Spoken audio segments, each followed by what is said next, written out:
Hello everybody. It's your girl Ashley, the amateur expert, coming to you live today on a Wednesday. We had to postpone because I had the Ween Academy graduation yesterday. So thank you all for being patient with us for being one day late. But we're not going to disappoint you. We've got a great show today. I also want to share that I am launching a clothing brand soon. I'm wearing one of my favorite pieces now. It's from the I Am Enough collection. I don't know.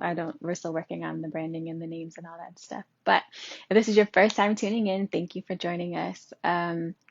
The purpose of this usually Talk Tuesday show is to talk with someone about their career path, their idea of success, when they first started out compared to their idea of success now, and the tips and motivators that they used along the way. So I'm excited for you guys to hear from our guest.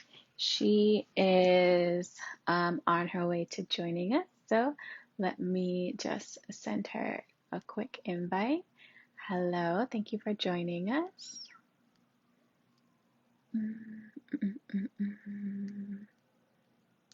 Perfect. Krystal, send. Hi, how are you today? Perfect. Krystal's in the building, so we can get started.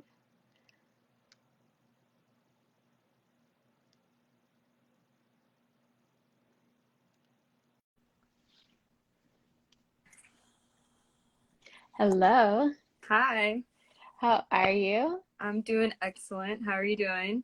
I am great. Thank you so much for being on the show today. Yeah, thanks for having me. Of course. So, if you can, please introduce yourself, tell us who you are and what you do currently for work. Awesome. So my name is Krystal Estrella Heredia, and I am in the Chicago southwest suburbs of Illinois. And I am entering year 5 of my real estate journey and career, and I'm also an entrepreneur. I'm starting up an apparel line as of recently, and I do modeling as well. So that's what I do. I love a multi-hyphenated woman. Awesome. So, when you were a little girl, tell us what did you want to be and why? Okay, so I had two things that I wanted to be. One, I always would say I want to be a lawyer. I don't know why. I have no idea, Okay. but that was my go-to answer because I just like to, I thought it was all like going back and forth with someone and, just like everything about the profession like really appealing. And then the other one is completely not related to a lawyer. I just want to be a deep sea diver. And Really? And ran, why did you want to do that? I don't know, I was just fascinated by the ocean and just like Mm, discovering all that and just being surrounded by a body of water and something mystical drawing me to that, something mysterious. And I feel like there's always like so much to discover in the ocean that we don't know about. And I thought it would just be a beautiful experience. I still want to learn how to dive. I haven't done it yet, but deep sea diving I don't feel like is all the way out of the question. Just have to do all of this first. yeah, that's so cool. Um, and so when you were a little girl, what did you think success was? Success, I thought, was just to be happy, honestly, and to be surrounded by people that I really, really love and enjoy. Mm, Yeah. that's awesome. And so can you take us on your sort of career path after, or what sort of shifted your mind from what not wanting to be a lawyer or a deep sea diver, and then how did we get to where we are today? Okay, so I have my undergrad, I have my bachelor's in kinesiology, actually. So I went to the University of Illinois in Champaign-Urbana for a bachelor's of science. So I definitely always have been drawn to the scientific route and everything like that. And I've also had a very creative, artistic mind as well. So I Mhm. graduated with my undergrad in 2011. I was like about 21 years old, and I guess life really isn't what they tell you it's going to be. You're supposed to go to school and then you're supposed to have this really banging career so you can start Yeah. paying all of your student loans off. And it just was not like that. Hmm. So I went through a series of retail positions and discovered that I really like sales. I also, straight out of college with my bachelor's, I was able to do personal training. So I was doing personal Nice. training for a while, and then discovered through personal training that when the gym takes their cut of what you make, you're pretty much taking like the crumbs of it, like they're taking the big Hmm. cut of it. And the best way to do your own thing is to start taking your own clients. So then I started taking my own clients, one-on-one training, Love that. in just, going to their home gyms and things like that. And so then I went into a series of working in retail, and then also like worked my way up in the restaurant industry because I have a really big passion just for the food industry too. I'm all Love over the that. map, but I it love the somehow it hyphen. all makes sense. Somehow it led me to where I'm at today, so it's gonna tie together. So I just kept going up and up in the echelons of the food industry, you know. So once you get to a 5-star restaurant, you have to have a lot of like sommelier experience, really know Okay. your food. So I made up that way. And at the same time, I was going through the retail side. Um, and, you know, still having my bachelor's, not really using it per se, because I discovered personal training. I still love it and I love training. And, but I just discovered that like the financial route, when I see a ceiling, I don't like it. So I felt like you can only go this far. And I really Yeah. got into kinesiology because I wanted to be a physical therapist, but then I saw their annual salary and it caps off at a certain amount. And you're Yeah. pretty much stuck there, like for your career path, you know, and dealing with insurance companies. So I just kept going. I didn't know what the word entrepreneur was at the time. So I just kept going like with my passions, like things that I liked.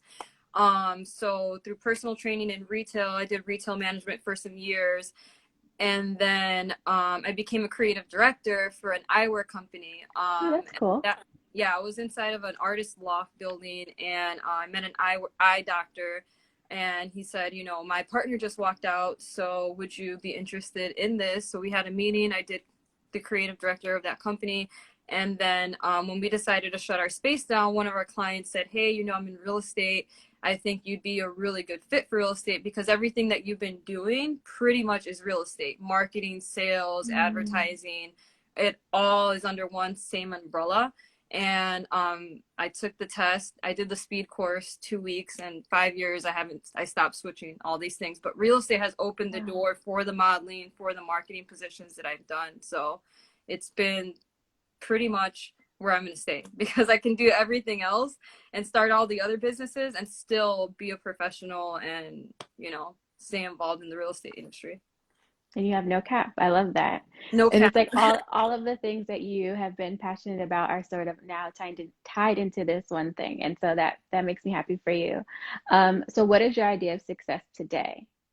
Still the same. Honestly, I Mm. think success is still just to be happy, you know, because whether I decide to switch careers again or whatever it may be, I think happiness is the ultimate success. And that has nothing to do with the monetary value. I mean, you can have all the money in the world and still not be successful because you're not happy. Mm. So Yeah, it hasn't changed. I love that. And so tell me, what is something that you have learned or you're still in the process of learning that you wish you had learned sooner? Emotional intelligence and mental health Ooh, awareness. let's talk about that. Yes, because I don't know. I don't think that those like in our community, I'm half Mexican and I'm half black. So I feel like in our community, we don't really talk about mental health and emotional intelligence as Yeah. much. Hmm. So you're kind of tossed and hurled into a world and you're just expected to, you know, use your degree, succeed in that field. But then what about all the other factors that come with, you know, success or just, you know, everyday life, you know? So learning that has been really, really important and vital because I am working in a people industry and I work with Yeah, all different types of people. And I think that having the emotional intelligence to navigate as a business professional leading your business and then being the hmm, go-to person expert in the business, you pretty much have to be on your P's and Q's at all times. And that's really for hard. sure.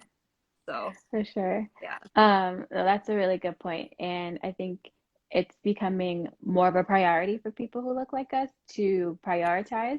But for a long time, it definitely was low on the list. So I'm happy that it's something that you are incorporating into your life. Um, so I think the next question I want to ask you would be, what are some of the tips and motivators that you've used along your career path? Tips and motivators. Ooh, that's a really good one. I think some of the big motivators for me have just been like just being resilient and persistent and not giving up. Mm. Because as an entrepreneur, I think that it just doesn't look like it. I'm sure people have seen that picture where it's all squiggly and like, you know, it just feels like you're Yeah. just on the road Good. up to success. Hmm. So sometimes it feels like you're taking one step forward, three step backwards. So you have to really just always have your why. That's my biggest tip. You know, I have it on a note card near me at all times so that when I really get down on myself, because it happens and you feel like you mess up, because I want everybody to be happy that I'm helping and providing Yeah. service to. So if one thing goes wrong, I'm just like, that's the emotional intelligent part. I'm like, oh no, meltdown. They're not happy. So you just have to remember, okay, mistakes are going to happen. The quicker you make them, the better. And to overcome those. And then the other side of that is going to be always have mentorship. I don't think I'd be where I'm at right now without having a good That's good. support structure around me and mentorship, because I definitely don't have all the answers. And when you do have those moments where you're just feeling like, I just messed this whole deal up or whatever it may be, Yeah. you just need to take a breath, take a step back, and call one of your guiders, one of your teachers. And then right now, because I've been in the industry for 5 years, once you get in the industry for a while, pay forward what you know and provide that knowledge to other people. So become that mentor, become that Love leader, that. provide a lot of free content if you can, because I think it's just a cyclical thing, you know. So I think Mm-hmm. our youth is going to need you. Give back out to reach out to your community and things like that. So mentorship, I wouldn't have made it without it. And now that I have the experience, then somebody who's just starting on day one, then I can relate to them and help them out as much as I can. So I do weekly phone calls with people and, you I know, love try and that. keep them up and like get their license. So that's really important. That's so cool. And so another question I want to ask you is that you do have a lot of things going on. So how do you keep yourself organized? Organizes my calendar. I feel like when I first got into real estate, I had a coach, which is another thing. Like when you're beginning the industry, I do believe in coaching and everything like that. It's pricey, but you always have to look at yourself as an investment.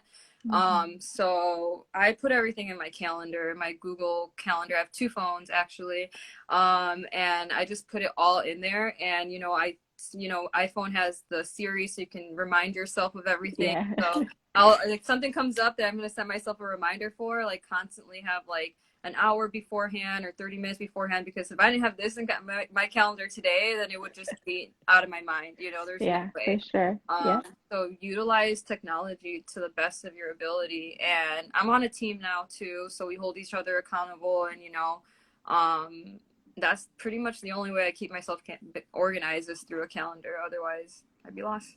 Yeah, no, that's good. Thank you for sharing that. And so, as we're wrapping up the end of this conversation, I am the amateur expert and I claim to know a little bit about a lot. And so, I'd like to ask you to share something with me. It could be a random tidbit of information, it could be a fun fact that will help me answer a $200 question on Jeopardy. Ooh. Anything, Snapple fact, anything. Ooh, that's a good one. Okay, so rephrase this question. Just anything that will help you out in anything. Just a random fact like, did you know X? Or it could be your favorite quote. It could be anything. Just something that I can say, like I just put in my pocket for after speaking with you. Oh, okay. A little nugget. Little nugget of information. You caught me off guard there. And I'm usually pretty good at this. Oh man. Okay. Wow. Let me think for like a second. Um, Okay, I'll give you one. okay. Did you know that your foot is the same size of your forearm? So from like the your wrist to your elbow, that's the size of your foot. I can finish that one for you. Actually, this is so random, but like if you don't have time to try on a pair of jeans, that also the length from your elbow to your fist is the size of your waist. So Love that. it's That's perfect. I didn't know that. I thought you were gonna say, because my mom always said if you take it and put it around your neck, really, that that would be a way for you to know. So that is good. I yeah. appreciate Here to that. here, if you don't have time to try and it's shorts, pants, anything, this right here is pretty much your waist size. I don't know, for me it works, and I heard it from somebody else, and now I use it. So and it's worked. I love that. Yeah. Thank you so much for being on the show today. Can you share with us how people can find you on the web or social media? Yes. So everything that I have under my umbrella business is going to be under Keys Open Doors. So keysOpenDoors.kw.com is my real estate. And then Keys Open Doors is going to be my Instagram, and then Krystal E. E is my middle name. And then KeysOpenDoorsLLC.com is another website. And then my new apparel line is Gatekeeper Apparel. So Love that. everything under Gatekeeper Apparel, you'll find me too. Perfect. We'll put all that information in the show notes. Thank you again for being on the show, and you have a great day. You too. Thank you, Ashley. It was great meeting you. Nice meeting you. Take care. Take care.